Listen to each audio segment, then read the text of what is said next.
In this video, we're going to go over a classic pumping problem that you see in calculus courses, and that's pumping water out of different shaped tanks. In this case, the tank is shaped like an inverted cone.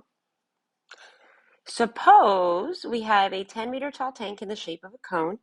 The radius at the top of the tank is 3 meters. If the tank is full of water, how much work is done to empty all the water out of the top of this tank? So let's begin by labeling this sketch. I'm going to have the y-axis go through the middle of the cone, and the x-axis will start here at the bottom, and I want it to be right at the tip of the bottom here. And then we're keeping our standard axes. So this is y, this is x, and this is positive x values are off in that direction, negative x values in this direction. So the tank is 10 meters tall. That tells me that up here, this y value is 10. And I know that the radius is 3 meters. So this distance here, that is 3. Let me do a little better job of labeling it. So let's go in with a different color. There we are, this distance here, that's 3.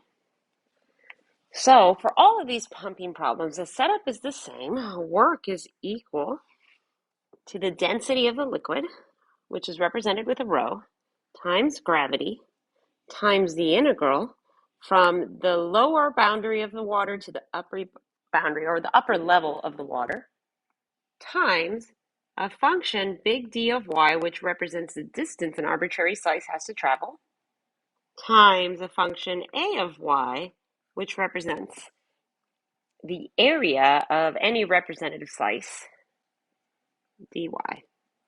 And now you might watch other videos and they set them up different ways, but personally, this is the way that I have found basically to be the easiest to understand and communicate. So this is the method that I choose to use.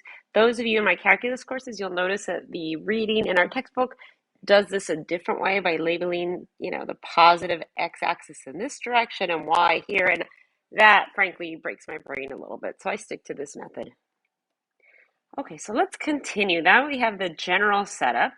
Well, it's full of water, and we know that the density of water here is just 1,000 kilograms per meter cubed. And then gravity here is 9.8 meters per second, so meters per second squared. And now we just have to figure out a function to represent the distance a slice travels and the area of a representative slice. So to do that, I'm going to begin by just sketching a slice. So let's say I have some arbitrary slice of water here. And we know we can't slice water, so we're pretending we could slice water with a knife to set up this problem. So if I were to say take this slice out, it would look like this, like a circle. Well, what's the area of a circle? The area of a circle is pi r squared, and here I sketched r, the radius. So here's r. Well, what is the radius there? It certainly can't be 3 since this distance here is 3, so this definitely is less than 3. We're going to have to set up some ratios in order to figure out this distance. So I'm going to go ahead and draw kind of a two-dimensional sketch of just this part right here, so this triangle. And that would look like this. I know that this distance up here is 3 and this is 10. And then, of course, I know that this is r. So really, all I'm missing is, well, what's this distance here? And that color's a little too light, so let's use this yellow. What is this distance here? Well, this distance is going to vary. If r is here, this distance is going to be a smaller number than if this is here. So this definitely is longer than this. But no matter what, these lie along the y-axis, so we can just go ahead and call this distance here y. So using this, we can set up a ratio. And this ratio is 3 is to r, what 10 is to y. And of course, you don't have to set it up in this manner. You could have right away set it up as, say, r is to 3, what y is to 10. Either way, you'll end up with R is equal to 3y over 10. So now that we have that, I can actually write out the area here.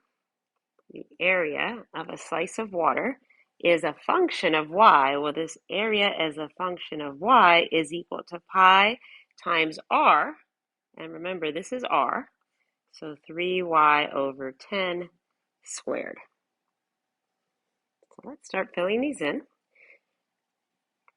Rho times G is 1,000 times 9.8. That's 9,800. The tank is full, so the upper water level here is 10. The lower water level is 0. So upper water level, lower water level. And I went ahead and found this one first. Let's quickly find this one and fill it in. So the D of Y. And so the tank is 10 meters tall. So a slice here at the bottom has to travel the full 10 meters. A slice located, say, here at, say, 5 meters has to travel how much? 5, which is 10 minus 5 equals 5.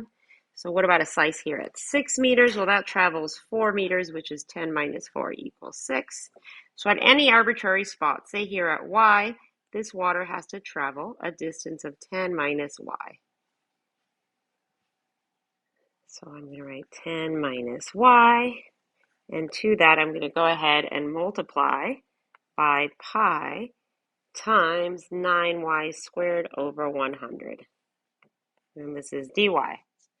Now that the setup is done, here's the easy part, the integration. So let's go ahead and move all of these constants out to the front to get 9,800 pi times 9 over 100 times the integral from 0 to 10 of 10y squared minus y cubed dy. On the next step, I'm going to clean up these constants out front and integrate. So this becomes 882 pi times 10y cubed over 3 minus y to the 4th over 4 from 0 to 10. So take a moment and work this out. What do you end up with? You should have some number times pi joules. So what I'm looking for is you should have some number times pi joules.